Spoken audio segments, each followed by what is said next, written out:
kardom te betum an phaname niliham phui somen pen ko tai si kardom pithula lamang so gospel artist society long an susi aprang pon thegi phan ilitum album hei pinchong mom nang pu asi ilitum korti tum inut bahani tum pen pu album ke claim ye phan cpni nilitum lamang so dim long an bang long isi ni ijir juni ilitum na pu claim pon bom long nalitum da lang tha apen subscribe tha like pidun tha comment pidun on ange ilitum gospel alun mate arnama phan jisu arnama phan puro parjo tu anse anom puthi long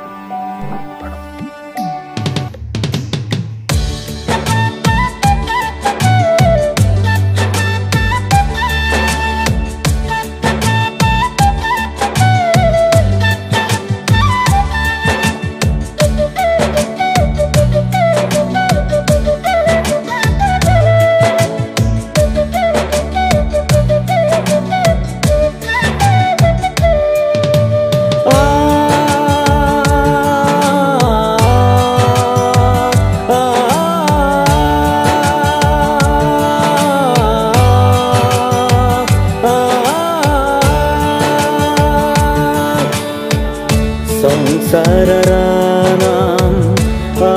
serjang poe pumpeta ide pirtheyapan sum simonira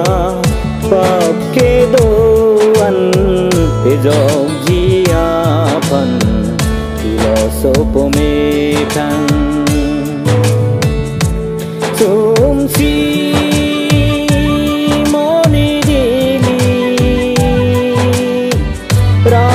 kang hon pena joksi pa pen ki thi pe jogi si jisu abi pen changi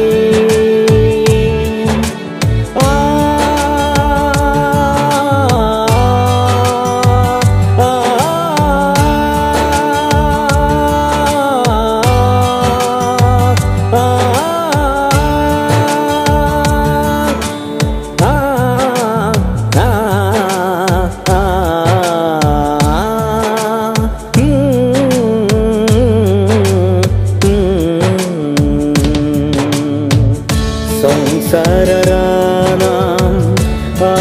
serjang poe pumpeta ide pirtheyapan sum simonira papke doan pejog jiapan filosopo mekan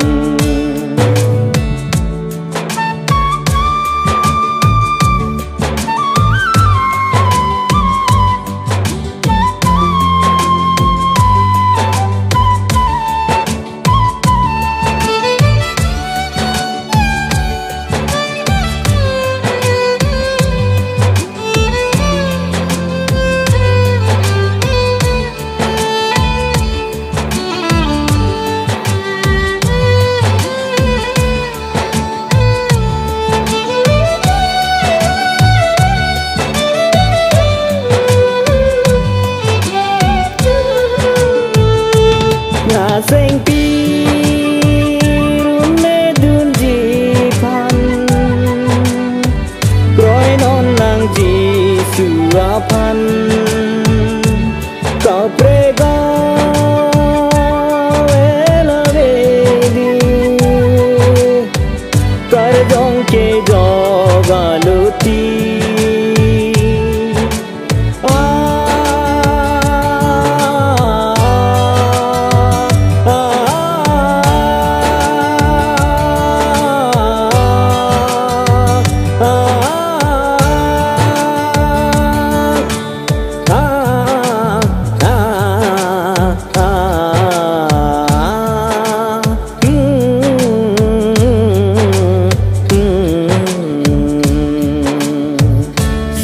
Sararanam